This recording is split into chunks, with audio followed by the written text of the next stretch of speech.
Yokoso.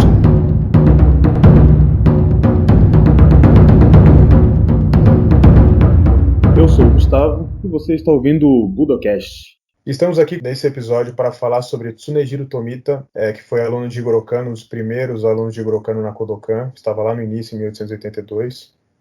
Estamos aqui com Gustavo Supranzetti para conversar com a gente. E aí, Gustavo, tudo certo? E aí, tudo certo?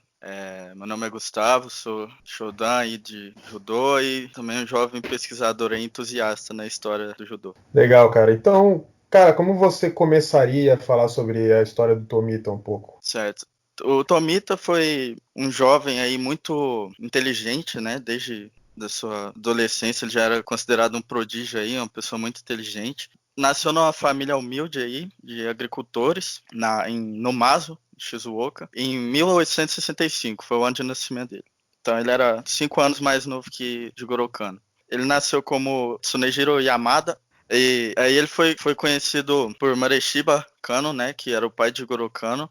O pai de Kano trabalhava para a Marinha, para o governo japonês. Em alguma dessas viagens ele teve um contato com Tsunejiro Tomita, na época Yamada, e viu que ele era um jovem muito inteligente, né? Então foi aí que ele convidou Tomita para fazer parte do recém-criado Kodokan de Kano. E assim, Tomita foi levado a Tóquio para ingressar no Kodokan, isso em 82, que na época era recém no templo de Eishoji, né? Lá no templo, Tomita foi um Uchideshi, né, um estudante em tempo integral do Kano, não só do judô, mas também de outras disciplinas, como o inglês aprendeu, né, caligrafia, e na época até o pessoal ficava pensando, né, que o Kano tanto fazia com essa pessoa nova lá, mas que era de origem humilde, né. Quando ele entra na Kodokan com 17 anos, né, cara? Ele ainda era bem novo. Isso, era bem novo. E ele passava todo o tempo com o Kano lá treinando. É dito que Tomita era praticamente um boneco de teste de Jigoro Kano, né? Que na época o Kano estava testando e fazendo a evolução técnica ali no tempo. Era uma sala pequena, né? De 12 tatames quando foi criado. E lá nessa sala onde Tomita e Kano treinava, em um livro de um compilado de entrevistas de Kano, chama Memórias de Jigoro Kano, não sei se você já deve ter visto. Sim, sim. Lá o Kano conta que por várias vezes, foi até o motivo pelo qual eles foram convidados a se retirar do templo, por várias vezes nessa sala, por conta de ser frágil o chão, né, de madeira, eles quebravam o chão. E aí Tomita que ajudava o Kano a consertar o chão, para que eles pudessem continuar treinando e desenvolvendo as técnicas aí do judô. Tomita descreve, interessante, que ele descreve nas suas anotações, abre aspas, né? Kano Sensei era apenas alguns anos mais velho que nós, então ele tornou tão duro quanto nós todos, né? Era conduzido treinando sempre que tinha um momento livre de suas funções de professor. Ele estava constantemente experimentando e refinando suas técnicas, usando-nos como saco de pancadas, entre aspas aí o adjetivo, né? Não que seja isso que ele tenha dito, mas como se fosse isso, como se fosse um manequim de teste mesmo. Voltando aqui ao que ele disse, de manhã à tarde e à noite era judô, judô, judô. Então a gente vê que realmente ali no começo Tomita foi imerso, né, no judô e praticamente respirava judô. Ao final ele fala que bebíamos chá mudi com um pouco de açúcar e comemos arroz temperado com as raízes de lótus do Lago do Tempo. Lembro-me principalmente de estar com sono e fome, mas nunca pensei em fugir. Então a gente vê que Tomita aí foi imerso num treinamento intensivo, né, no início do judô, e muitas vezes era exaustivo, mas ele nunca pensou em desistir. O Tomita, ele foi mais tarde, também se formou como professor de inglês, e muitas vezes ele era considerado menos talentoso, tecnicamente falando, quanto os outros que já estavam estudando no Kodokan. Por exemplo, contemporâneo a ele, né, o Shiro Saigo, que foi a maioria conhece como um expoente aí no judô e um dos 4 shitenos, né? Vale lembrar que Tomita também é o primeiro dos 4 shitenos aí do Kodokan. É, O Tomita, ele se inscreve logo no início da Kodokan, né, em 1882, e ele também está dentro dos dois primeiros a receber o título de Shodan, né, e isso, isso foi em 1883, o ano seguinte à fundação da Kodokan, e provavelmente ele também foi o primeiro aí, estava dentro dos primeiros a receber o segundo Dan, porque ele recebe o segundo Dan ainda em 1883, no mesmo ano que ele recebe o segundo Dan. Então ele está dentro da linha de frente ali, né? O pessoal às vezes não dá muito mérito pro Tomito por causa dessa história, né? De falar que ele era mais um intelectual do que um lutador. Mas tem que lembrar que esses primeiros anos da Kodokan foram bem importantes em termos de desafio e tal, para poder, vamos dizer assim, construir a Kodokan como um estilo novo, né? E um estilo representativo dentro daquilo que era o hall, né? Os estilos de jiu-jitsu da época, né? De certa maneira, a Kodokan ainda nessa época e no início, para a população em geral, era considerado mais um estilo de jiu-jitsu, né? com certeza isso é notável, né? E ninguém pode tirar o mérito que Tomita teve nesse início aí do desenvolvimento aí do judô, que não deve ter sido nada fácil, né? Refinar as técnicas e ficar testando o tempo todo. Nessa época aí no início, ele fez uma luta, né? Contra um representante de outro estilo de jiu-jitsu.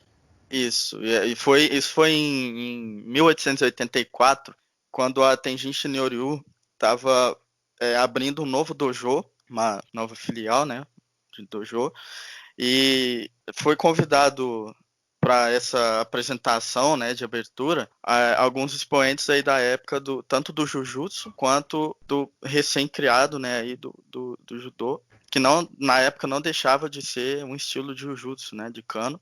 E em meio a esses convidados estava Hansuke Nakamura, que era conhecido no Japão na época como o caçador de demônios, né, da escola Ryoshinto.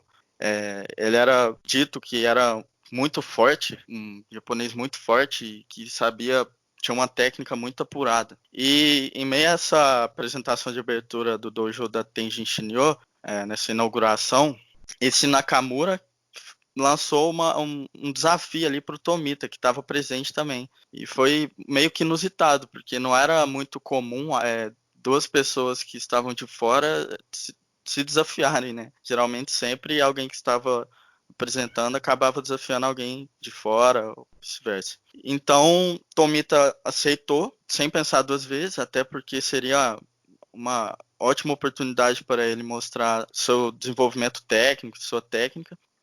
E é dito que ele acabou bloqueando algumas tentativas de Nakamura e acabou jogando depois o Nakamura por Tomoe Nage e finalizou a luta estrangulando, né? Interessante ver que eles dizem que o Tomita finalizou a luta com um estrangulamento. A gente vê que não era treinado só, talvez não era treinado só projeções, né? A gente vê que o estrangulamento também estava presente, mesmo que ainda poucas posições talvez, mas de uma herança aí das escolas que Kano trouxe, né, para É, incorporar. o Tenjin Shinryu, ele já tinha uma base muito forte de luta de chão, né? Isso. Existem alguns livros que... Tem um livro agora, eu não vou me lembrar de cabeça, eu acho que é do Harrison, The Fighting Spirit of Japan. Eu acho que é do Harrison esse livro. Em que ele conta a época que ele morou no Japão, né? E antes de treinar na Kodokan, ele treinou o Tenjin Shinryu. E ele dizia que, apesar de em pé a Kodokan ser muito superior, praticantes do Tenjin Shinryu conseguiam fazer frente à Kodokan, assim, né? Não necessariamente ganhar ou perder, mas conseguiam fazer frente a Kodokan no chão. E existem alguns manuais antigos de Tenjin Shinryu que você já tem ali chave de braço, estrangulamento, mesmo Hadaka Jime, coisas assim, sem a necessidade do uso do Judogi, né? Então parece que o Tenjin Shinryu era bastante até desenvolvido nessa parte de luta de chão. E também tinha alguma coisa em pé também, né?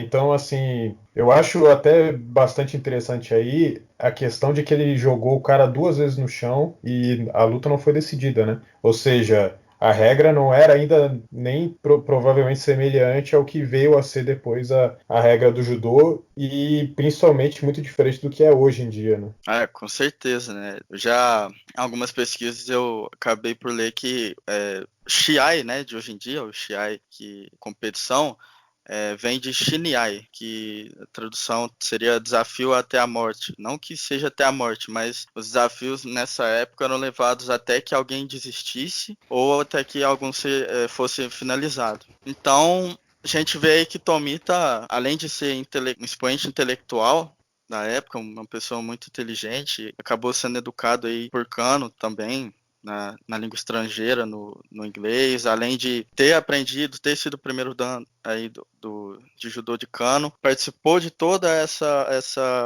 esse desenvolvimento, mas o pessoal acaba, infelizmente, lembrando mais da ida dele aos Estados Unidos e de algumas controvérsias que tiveram lá, né, em algumas apresentações que ele fez. Tomita, em 1905, após a ida do Yamashita, né, para os Estados Unidos, ele decidiu se mudar para lá e tentar também desenvolver e expandir com o judô. E nessa ida aos Estados Assim, Unidos. só para lembrar, assim, antes da gente entrar na parte dos Estados Unidos, o Tomita, quando ele vai aos Estados Unidos, ele já é sexto dan de judô, né? Ele pega o sexto dan de judô dele em 1904. Uma coisa interessante sobre essa progressão de dans dele é que ele pula o terceiro dan. Aí em 1883 ele é segundo dan, e aí ele pega o quarto dan em 1885, mas ele não chega a passar pelo terceiro dan. E aí, em 85, ele recebe o quarto dan dele. 87, ele vai trabalhar numa escola na terra natal dele, né, em 1887. E ele faz como se fosse uma filial da Kodokan ali. E ele fica lá até por volta de 1891, que é quando ele vai ensinar como professor de judô na Gakushuin, que era uma escola muito renomada no Japão. Inclusive, Jigoro Kano tinha sido professor nessa escola. E tem um fato bem interessante dessa época, que em abril de 91, o imperador Meiji visitou a Gakushuin e teve uma apresentação de judô da turma que o Tomita dava aulas, né? E aí o Tomita, como instrutor, ele assistiu essa apresentação do lado do imperador. Então, o Tomita era um cara bem importante ali, bem influente no judô nessa época. E aí ele fica na Gakushuin dando aulas, né? Até a época que ele viaja para os Estados Unidos. Né? Provavelmente ele, ao mesmo tempo que dava aulas na Gakushuin, ele também fazia aqueles serviços administrativos da Kodokan que geralmente as pessoas falam que ele fazia, né? Isso. Você vê que a importância que ele tinha, né? Porque na época, para uma pessoa chegar, estar do lado do imperador em apresentação, era uma coisa de extremo respeito, né? Isso, com Uma coisa que certeza. exigia da pessoa ser realmente alguém diferente. Ele tem a saída para os Estados Unidos, o Tomita, no início de 1905, e ele leva com ele aí um aluno também do Kodokan, um expoente, né, na época que todo mundo aí conhece bastante, que é o Mitsui Maeda. Nessa ida, Tomita já tem de 39 para 40 anos, e é dito que Tomita tinha uma séria lesão no ombro, né, que impedia muitas vezes ele de fazer lutas ou coisas do tipo. Essa lesão acabou deixando ele um pouco impossibilitado de fazer algum tipo de desafio, alguma coisa que parecesse ele para ele. Mas mesmo com essa limitação, ele foi e entrou de cabeça na ideia de que ele iria começar a fazer uma série de apresentações e exibições pelos Estados Unidos para mostrar o judô e a sua técnica, bem como o que ele vinha sempre trazendo junto com o judô, que era a importância da autodefesa. Ele geralmente as apresentações eram levadas em kata, né, demonstrações de kata e apresentações por Tomita Maeda, e geralmente Tomita explicava o que estava acontecendo enquanto Maeda ia executando. A primeira apresentação que Tomita deu foi na Associação Cristã dos Estados Unidos, a AMCA, que deu-se dessa maneira, que foi uma apresentação de catas, na qual uma coisa mais formal, até porque eles estavam acabando de chegar e demonstrando a sua técnica ali com um pouco ainda com cuidado. Depois, na segunda apresentação, foi na Universidade de Colômbia, né, que até acho que tem aí, né, Gustavo, um encarte também. Essa apresentação, se eu não me engano, foi essa apresentação da Universidade de Colômbia, que tem um encarte que fica lá no Museu da Kodokan, né? Ele fica tipo num vidro, assim, né? Um quadrado de vidro que fica esse encarte lá. Eu acho que é tratado como um ponto importante na expansão, vamos dizer assim, do judô para fora do Japão nessa época, né? Assim como tem uma outra foto do Maeda com o Tokugoro Ito, com a Kitaro Ono, né? Tem essa foto. E também tem esse encarte dessa apresentação deles lá na Universidade de Colômbia. É interessante que nessas apresentações já sendo em universidades, já estavam aí mostrando a força, né, do judô para muita gente. E na época, de acordo com os recortes de jornais que a gente tem, é visto que estava gerando bastante impacto na sociedade essas apresentações aí, porque a todo momento se falava em Tomita e Maeda.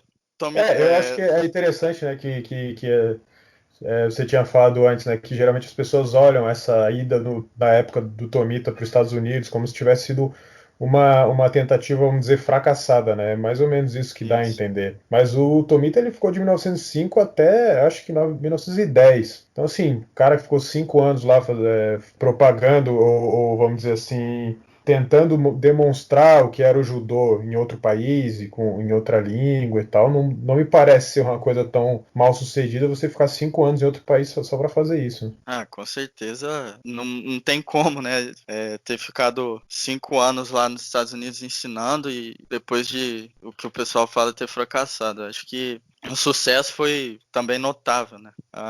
Geralmente o fracasso que falam tá ligado àquela apresentação deles em West Point, né? Isso, é na base, na Academia Militar em West Point. Foi quando esse, essa história tem controvérsias, né? Geralmente tem gente que fala que ele acabou não sendo jogado, agora tem recortes aí que dizem que ele acabou sendo jogado, que lá, nessa base, nessa academia militar, foi onde ele estava fazendo uma apresentação, como sempre, de katas aí, e jogando Maeda, né, facilmente. Então, o pessoal que estava assistindo, e como era uma academia militar, com certeza tinha vários wrestlers lá, né, assistindo. Eles indagaram, né, por que o Maeda pode sempre desafiar alguém, por que não o Tomita, né? Por que não desafiar o Tomita a lutar com algum de nós e demonstrar sua eficiência técnica? Então, foi aí que Maeda faz, né, um desafio, como sempre, acabou jogando o cadete, e depois veio Tomita, né? Dito que Tomita jogou o primeiro cadete sem problemas e depois se apresentou um jogador de futebol americano, na época muito forte, né? A gente sabe que os japoneses são de menor estatura e são mais leves do que os ocidentais, né? E um americano bem forte, jogador de futebol americano, foi lá e se apresentou. E Tomita tentou jogar ele, não conseguiu, e depois esse jogador de futebol americano acaba conseguindo jogar a Tomita e prender o Tomita no chão. Aí é dessa que eles acabam falando que Tomita acabou fracassando aí, né, contra os jogadores de futebol americano. Foi interessante aquilo que você falou mais cedo, de que o Tomita aparentemente ele tinha uma lesão, acho que foi no ombro, né? Isso, no ombro. E a gente vê que muitas das lutas dele ele usava o Tomoe Nage. Eu acho que pode ter alguma relação isso, porque tem uma história de um sensei que veio para o Brasil, agora eu não vou lembrar qual deles que foi, mas ele tinha também uma lesão no ombro e ele acabou se tornando muito proficiente no Tomoe Nage por causa disso, porque ele tinha dificuldade de executar outras projeções por causa da lesão que ele tinha. E o Tomoe Nage ele tem um pouco essa questão, né? Se você não consegue arremessar, né? O que dá a entender, né, que o cara segurou ele no chão, né? Conseguiu segurar ele no chão. Então pode ser que ele tenha falhado no Tomoe Nage e o cara se aproveitou dessa circunstância aí para conseguir dominar ele no chão. Pode ter sido isso que tenha acontecido, até porque a gente sabe que quando está à frente de um oponente mais pesado é muito difícil utilizar um Tomoe Nage com eficiência, né? É realmente uma coisa que bem complicado. Abrir um parênteses aqui para a situação, você me falando que lembrou o Kano também, naquele compilado que tem das histórias de Kano. Tem uma história de quando o Kano estava no início se eu não me engano, era o início de quando ele ingressou na Kitoryu, que ele estava treinado e às vezes instruindo alguns alunos do dojo. que chegou uma pessoa no dojo e ficou olhando eles treinar e perguntou se poderia treinar com o Kano, né? Então o Kano, na época, não pensou duas vezes e aceitou. Era uma espécie de desafio, mas que não era um desafio direto, né? Então o Kano diz que tentou jogar essa pessoa, que era um desconhecido, por Tomoe, e por sua vez ele não conseguiu e o cara acabou segurando o Tomoe de Kano e prendendo ele no chão. Depois disso ele levanta, agradece Kano e vai embora. E nisso é uma das partes que Kano fala que ficou meio que envergonhado por ter perdido, né? Uhum. Então a gente vê que realmente o Tomoe Nage é um golpe que, se errado, você é preso no chão mesmo. Com certeza pode ter sido isso mesmo que você comentou aí do Tomita. E na época, como um jornal americano, né, claro que ia querer exaltar o feito do jogador para cima de Tomita, né, que era estrangeiro. Sim. E aí ele volta, acho que em 1910, né, que ele volta pro Japão. Isso, antes disso, tem uma coisa legal aqui que queria ressaltar, que foi em 1905 numa apresentação no ginásio da Broadway, que Tomita dá uma entrevista aos repórteres, e ele diz que, abre aspas, Jujutsu é uma arte quase extinta e selvagem. A verdadeira arte de autodefesa é o judô. Jujutsu foi desenvolvida há 350 anos atrás, numa época onde havia várias guerras no Japão, guerras entre feudos, né? Então, um homem com uma espada longa e um homem sem espada se encontrariam nas ruas. E fora o seu ódio um pelo outro, tribalmente falando, tornou-se necessário para o homem sem espada aprender algumas técnicas para que conseguisse neutralizar o seu oponente. Então, etc, né? Então aqui a gente vê que ele exalta o judô como sendo a verdadeira arte para a autodefesa, né? E foi aí, inclusive, ele fazia nessas apresentações que a gente comentou nos Estados Unidos, apresentações também de Goshinjutsu, né? De defesa. Sim. É interessante porque esse tipo de discurso, né, ele tem muita relação com aquilo que a gente sabe que aconteceu no Japão, no início da época de formação do judô, né? Então o Jigoro Kano olhava aquelas apresentações por dinheiro que os professores de jiu-jitsu faziam, porque já não tinham mais emprego às vezes e tal. Ele olhou para o jiu-jitsu, como algo que estava se deteriorando, e ele queria criar uma coisa que fosse adaptada, vamos dizer assim, para os novos tempos, né? Que tivesse mais relação com aquilo com aquele novo contexto da sociedade japonesa. Então essa fala do Tomita, ela me lembra muito isso, né? Ou seja, como se o jiu-jitsu fosse uma coisa ultrapassada. Agora, curiosamente, no Ocidente, esse discurso, às vezes ele meio que desfavorecia o judô, porque existia uma busca no Ocidente por uma questão de guerra mesmo, assim, no sentido de técnicas que fossem eficientes para a polícia, para o exército e assim por diante, né? Então é bem curioso que depois no Brasil a gente teve um pouco essa guerra, vamos dizer assim, de retórica, né, entre o jiu-jitsu e o judô, e o pessoal né, na época, as pessoas do jiu-jitsu na época que queriam favorecer o jiu-jitsu, eles usavam isso, eles falavam que o judô era um jiu-jitsu que já não tinha mais eficiência, né, porque o jiu-jitsu, sim, era uma arte de guerra, vamos dizer, e o judô tinha sido tolhido disso. Então, era quase que uma diferença de visão que tem muita relação com a diferença de pensamento entre o Ocidente naquela época e os japoneses, ou no caso, a Kodokan, né, como a Kodokan via as coisas. Com certeza.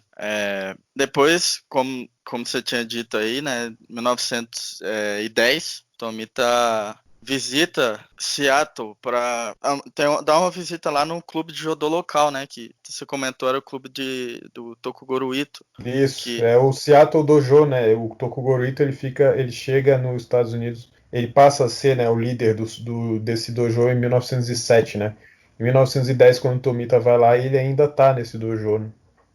Inclusive, né, fazendo um link com um Budocast que a gente gravou mais atrás sobre Geomori, é possível que Geomori também estivesse em Seattle nessa época. É difícil dizer, né, porque não existe uma documentação que verifique isso, mas pelo que o Geomori conta, né, de ter aprendido com Tokugoro Ito, o fato de Geomori ter vindo dos Estados Unidos para o Brasil e alguns indícios, né, fazem parecer que é possível que ele estivesse aí nessa época também nesse dojo. É possível traçar, né, essa linha para chegar nesse ponto mesmo, com certeza. E essa ida de 1910 de Tomita, ele visita Dojo, tem alguns repórteres lá que registram, né, essa ida dele. Interessante dizer que nesse meio tempo, de 1905 a 1910, antes de Tomita retornar ao Japão, Tomita também, inteligente que era, né, começou a aprender um pouco ali do boxe, um pouco ali do levantamento de peso, que já era uma cultura do Ocidente muito forte, e acabou o seu retorno no Japão após 1910 levando isso para lá, né? Como você tinha comentado até que Tomita criou a escola de educação física lá, né? E passou a ensinar essas Isso, disciplinas lá. ele abriu um clube de educação física, né? Que é o Tokyo Taiku Kurabu, então Kurabu de club, né, o clube Taiku a gente pode traduzir como educação física, enfim, né, tem algumas traduções, mas geralmente a gente usa como educação física. E aí ele lá tinha ensino de boxe, de levantamento de peso, e se não me engano ele leva o Shuichi Nagaoka para ser o instrutor de judô. Mas aí no terremoto, em 1920 e pouco, 1924 eu acho, um terremoto, o dojo, né, o clube, na verdade, né, dele é destruído. E acaba que ele também ensina um pouco de tudo que aprendeu em algumas universidades aí pelo Japão. É dito também que quando ele volta ao Japão, ele termina assim seus anos, né? Que Tomita falece em janeiro de 1937. Mas nesse meio tempo ele continua tomando conta da parte administrativa do Kodokan e é postumamente premiado, né? E com 7º Dan. Uma curiosidade só, que é uma história também do Tomita no Japão, é que uma americana, era Miss Abbott, ela costumava fazer algumas apresentações sobre força, né? Mostrar a força que ela tinha, era tipo como se fosse o showman da época, né? Que fazia apresentações aí por dinheiro e tudo mais. E em uma dessas apresentações no Japão, ela pegava uma espécie de pedaço de madeira e com a ponta a ponta dos dedos ela segurava esse pedaço de madeira, enquanto ela chamava alguém da plateia para fazer força contra a força dos dedos dela, né? Mostrando assim como ela conseguia ser extremamente forte. Então, nessa hora, Tomita se levantou aí e falou que poderia provar o contrário.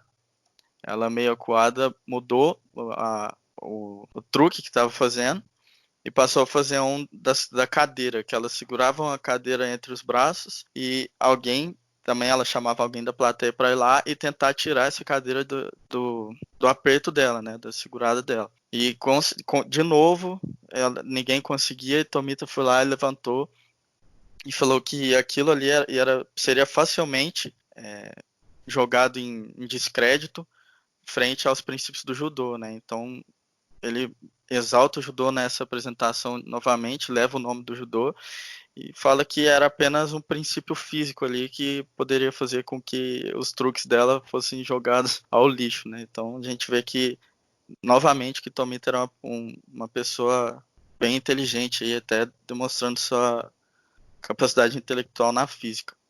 Uma curiosidade que o filho de Tomita, né, Tsuneo Tomita, foi um romancista famoso aí no Japão. Foi inclusive ele que escreveu um romance lá sobre Sugata Sanshiro, né, que é a história de Shiro Saigo, o segundo do Shitenno do Kodokan, que inclusive esse romance de Sugata Sanshiro, escrito pelo filho de Tomita, mais tarde foi produzido um filme, né? Akira Kurosawa foi o primeiro filme, acho, de Kurosawa, que foi sobre esse romance, sobre a vida de Shiro Saigo. Você já leu o livro do Sanshiro Sugata? Não, eu não cheguei a ler o livro, mas eu cheguei a ver os filmes, os 2 filmes. O livro é muito bom, cara. O livro ele é mais detalhado, né? A história é mais detalhada, tem mais às vezes fala um pouco sobre o personagem que era o... Porque o filho do Tomita, ele troca o nome das pessoas no livro, né? Então Jigoro Kano não se chama Jigoro Kano, Shiro Saigo não se chama Shiro Saigo, e o Tomita também tem uma outra alcunha, né? E ele trata mais desses outros personagens que estavam ao redor do que no filme, né? Porque o filme acaba por uma questão de tempo, claro. Ele tem que se centrar mais em um personagem principal que fica o Sanshiro Sugata. E é interessante que essa história, ela foi feita um filme do Akira Kurosawa, foram feitos outras refilmagens de filme. Existe há pouco tempo, saiu uma série no Japão dessa história. Esse filme ele veio para o Brasil uma época assim bem no início do judô, né? E era um filme que era assistido pela colônia japonesa, então imagina que legal, né? Deve ter atraído muita gente para a prática do judô, principalmente dentro da comunidade japonesa no Brasil. E ele também tem até um anime, né? Ele tem, assim, essa história foi reaproveitada de diversas formas para ver como é um livro, né? Uma história muito interessante e como o Tsuneo Tomita, né? O filho do Tomita, ele deve ter ouvido muito dessas coisas do próprio pai, né? Essa história foi lançada em 1942, se não me engano, então bem lá atrás, né? Ela deve ter muitos componentes ali que são de fato históricos, né? Não somente assim uma coisa inventada totalmente, né? 100% ficcional, mas deve ter muito conteúdo ali que foi coisa que ele ouviu do pai dele e tal, né? A versão brasileira, existe uma tradução que era vendida há muitos anos atrás, eu acho que ela não tem mais a impressão, que é a versão que eu tenho. Ela foi traduzida, se não me engano, foi pela Associação de Faixas Pretas da Kodokan no Brasil na época. Então, quem quiser procurar esse livro, eu recomendo que procure em sebo, né? Porque eu acho que não tem mais para vender na internet hoje em dia. E com certeza vale muito a pena a leitura, né? Porque é uma fonte, querendo ou não, como você disse, é uma fonte de lá de trás, né? Onde a gente pode realmente ler e pegar histórias do que aconteceu lá atrás, bem no início mesmo, do judô. E mais do que ser aquela coisa assim que se lê como se fosse um documento histórico ou um livro de informações, né? Dá mais aquela sensação de que você tá lá, né? Meio que tem todos aqueles elementos de um livro romanceado, né? De você meio que engrenar naquela história ali e se sentir ali dentro daquele processo todo, que no final é o processo de criação do judô, né? Sem dúvidas. Então é isso, obrigado por ter ouvido o Budocast. Quem quiser fazer algum comentário, mandar alguma sugestão, pode mandar um e-mail para budocast.gmail.com ou mandar uma mensagem pelo Instagram. Não esquece de curtir lá o nosso Instagram. Muito obrigado, Gustavo, por ter vindo aqui conversar com a gente para esse episódio. É o que agradeço a oportunidade. Então valeu, pessoal. Até a próxima.